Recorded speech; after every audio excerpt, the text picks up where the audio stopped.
Alrighty, restarting this replay because I got interrupted partway through, and I would rather do it as one take versus splicing together a couple. So this is going to be Danny on the left with Scarbrand versus Super Cavi with the, I guess I would say, bit more traditional starting point for most of our corn armies here. With the Herald versus a Bloodshine and Scarbrand.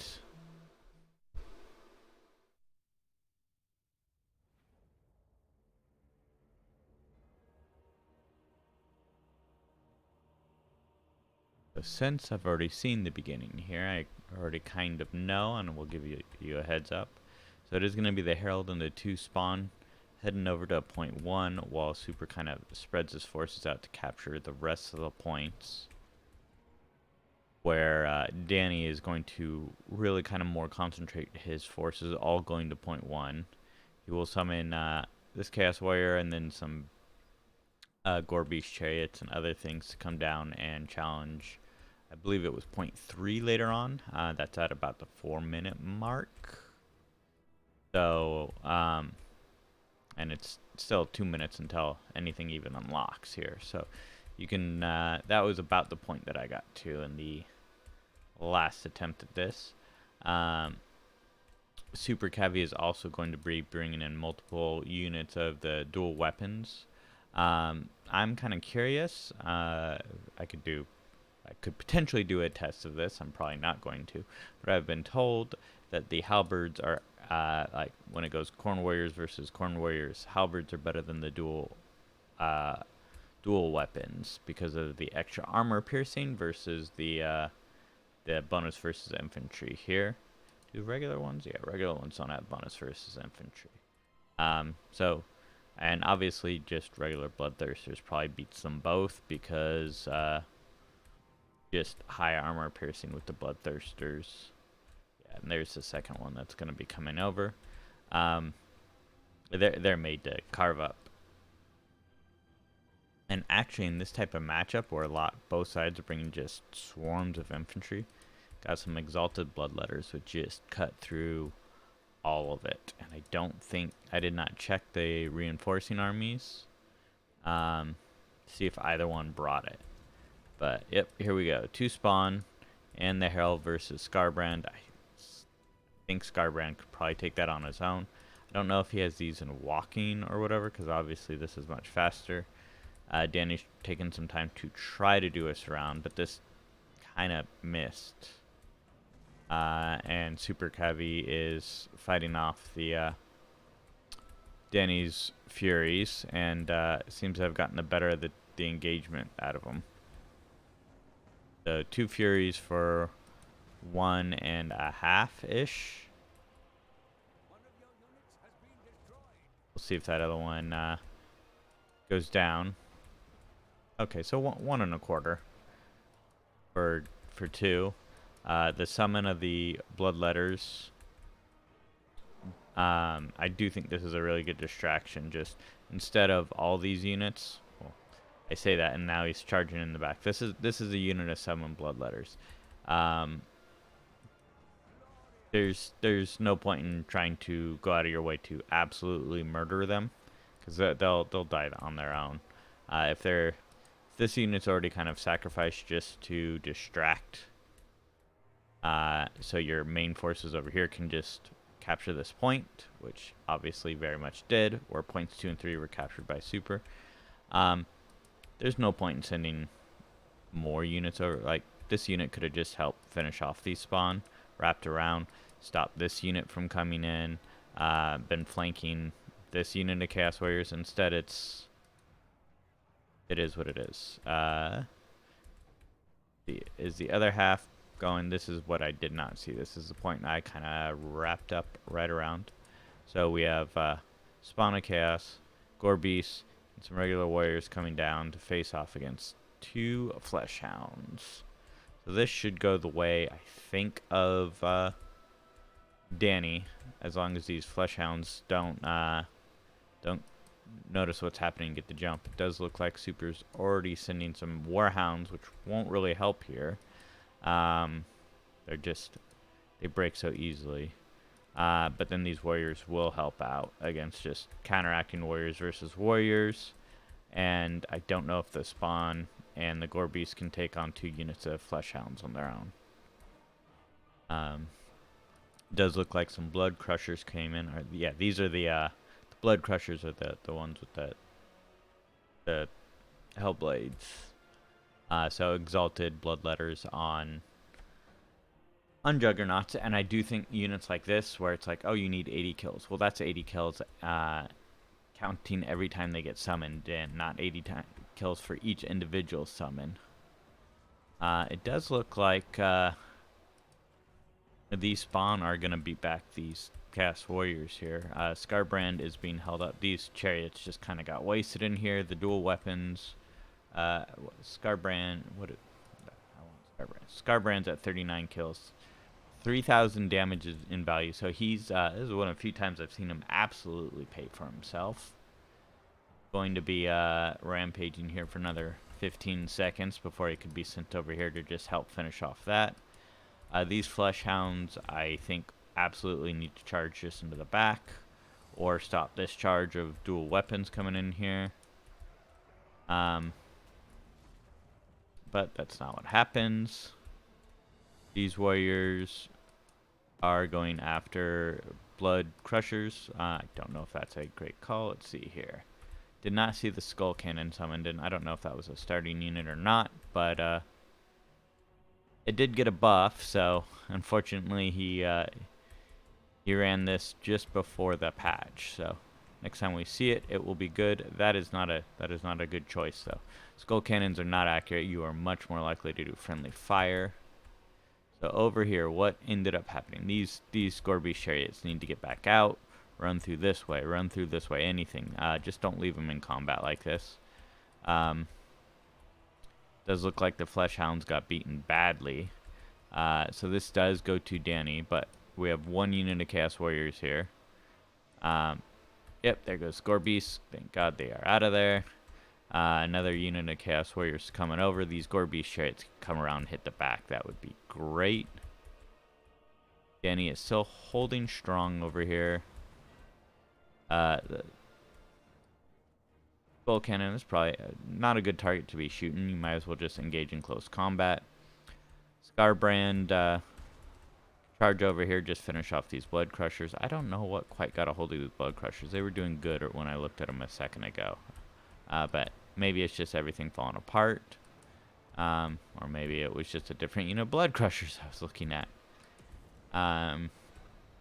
But the weight of probably just these infantry. I guess the infantry and the fresh unit of blood crushers is slowly pulling point 1 here away. Point 2 is not even being looked at. Did the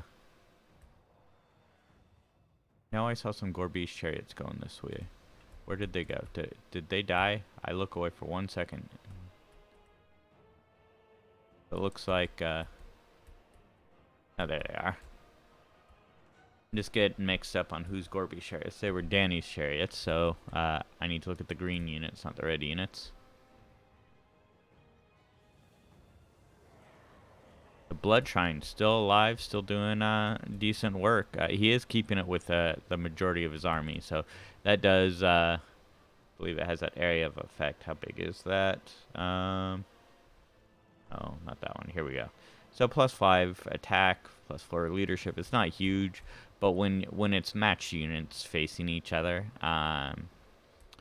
just a little bit of extra helps a ton. Like if it's just 1 warrior unit versus 1 warrior unit and you have +5 in there, it's gonna help. The Herald is back charging in to face off against Scarbrand. He got his ass beat once, but apparently that's not enough. If Super Cavi was being super sneaky, because this is actually a pretty complete unit of Chaos Warhounds, and they count as infantry, he could stand over here, cap this point pretty fast. Instead, it looks like he's going to charge them into the warriors.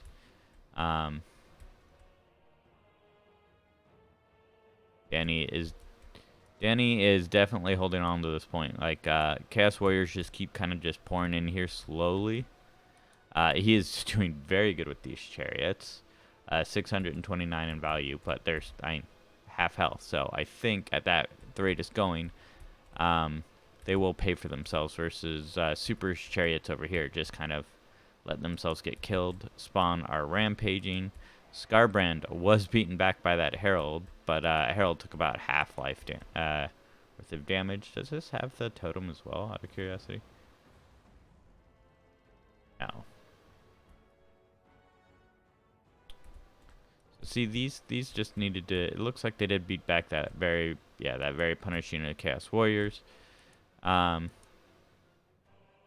This is just let yourself get refilled on ammo on these Warhounds.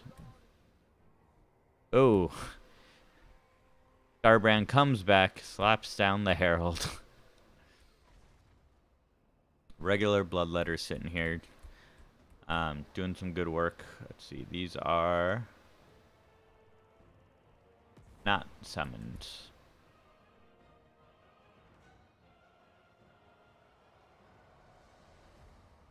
Oh, since these are the first halberds, which is actually kind of surprising. So 26 armor piercing damage.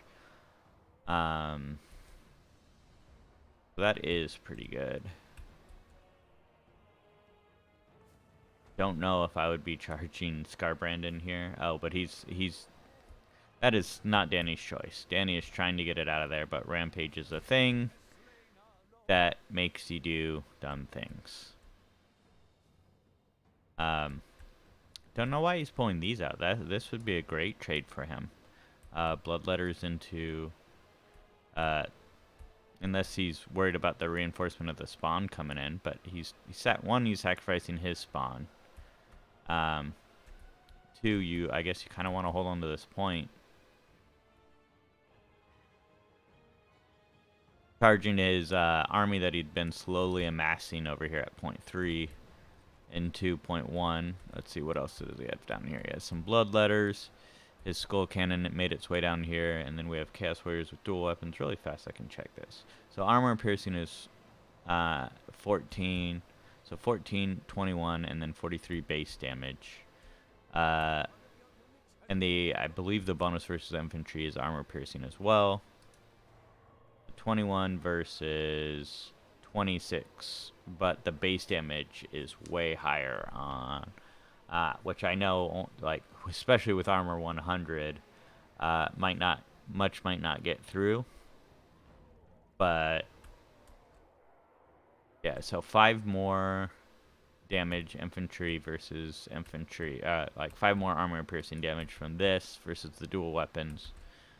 But that base damage, I don't know which one comes into play faster personally, but it is an interesting thought experiment. But then you just go look at Bloodletters. Armor piercing, so this is 21. Oh no, this is why did you give me that? Okay.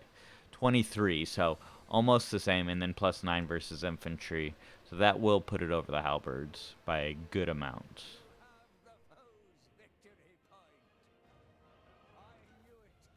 And it looks like Danny wins.